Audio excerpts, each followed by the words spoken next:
Hello everyone, and welcome back to History of the Ancient World. Today we're diving deep into some of the most baffling archaeological mysteries that still leave experts scratching their heads. These aren't just old ruins, they're puzzles left behind by our ancestors, whispering stories we're still trying to decipher. Our first stop is the legendary lost city of Atlantis. First mentioned by the Greek philosopher Plato around 360 BC, Atlantis was described as a powerful and advanced island nation that sank into the ocean in a single day and night of misfortune. For centuries, people have searched for it.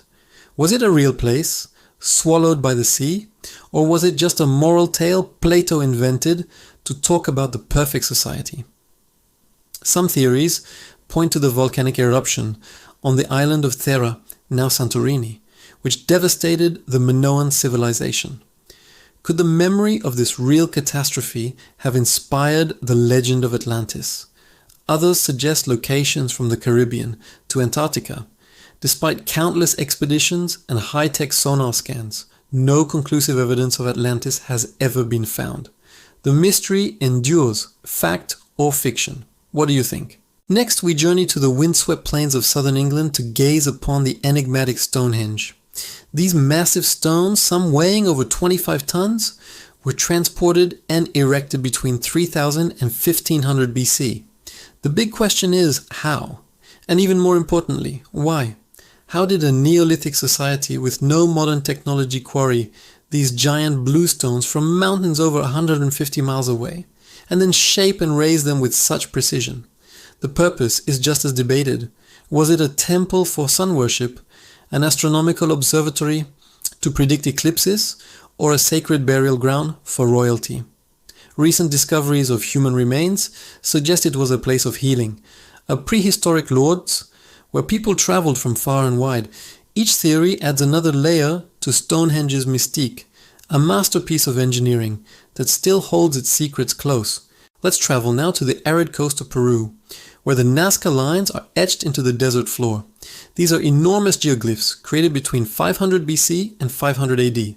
There are over 1,000 designs, ranging from simple geometric lines to complex depictions of animals like hummingbirds, spiders, and monkeys. Some of these figures are hundreds of meters long, so vast they can only be truly appreciated from the air. This leads to the central puzzle.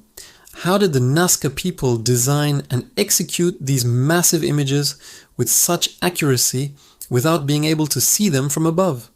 And what was their purpose? Were they astronomical calendars, pathways for religious rituals, or perhaps messages to gods in the sky?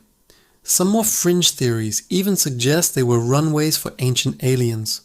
While most archaeologists favor a ritual or ceremonial explanation, the true meaning of the Nazca lines remains one of archaeology's greatest unanswered questions. From South America, we head to a tiny remote island in the Pacific, Easter Island or Rapa Nui.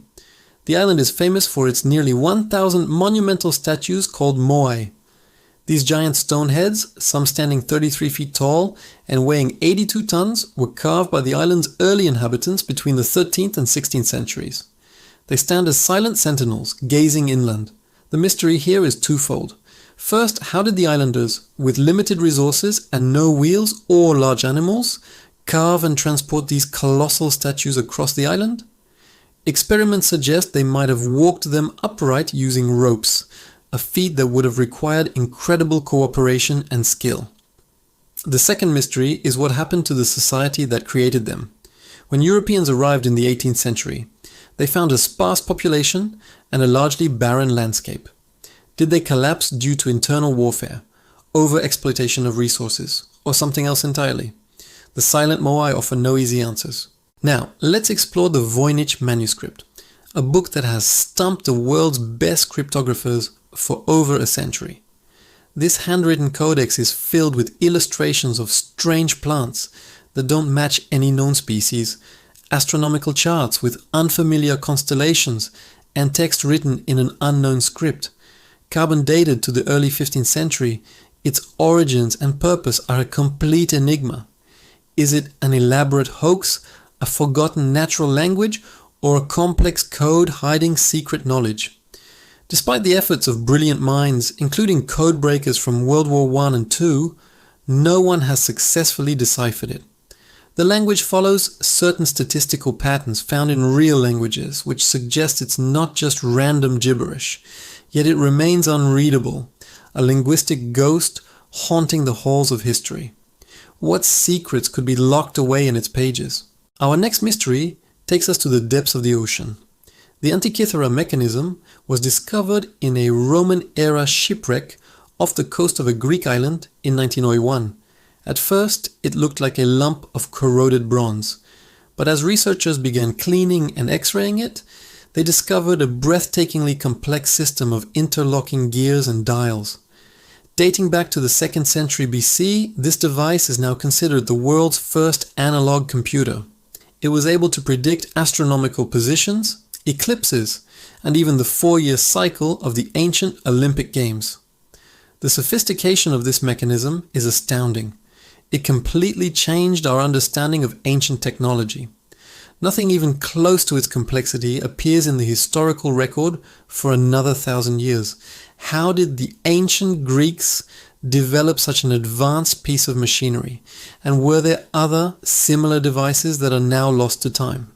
The Antikythera mechanism is a stunning reminder of how much we still have to learn about the genius of the ancient world.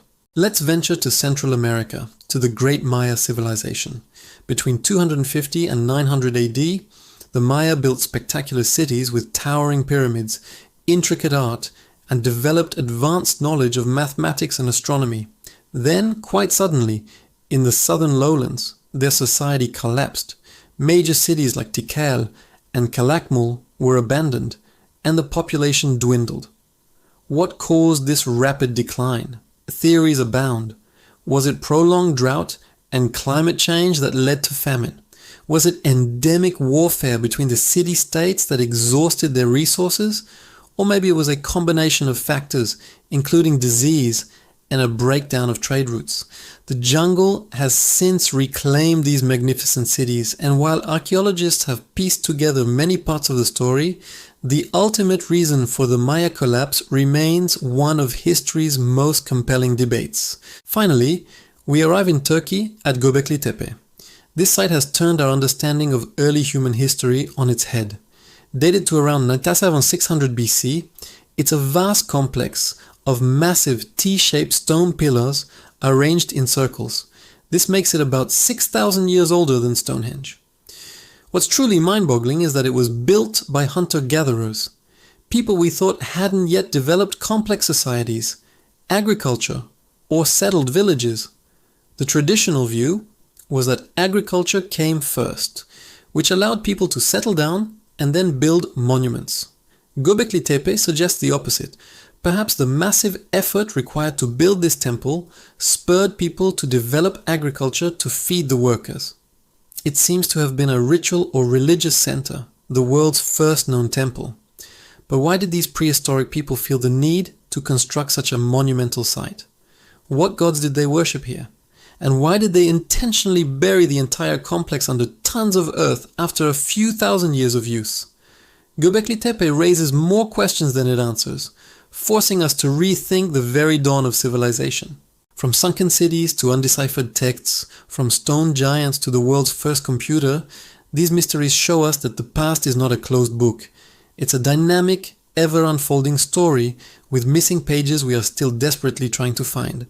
Each discovery brings new questions, reminding us of the ingenuity, ambition, and enduring spirit of our ancient ancestors. What do you think is the solution to some of these puzzles?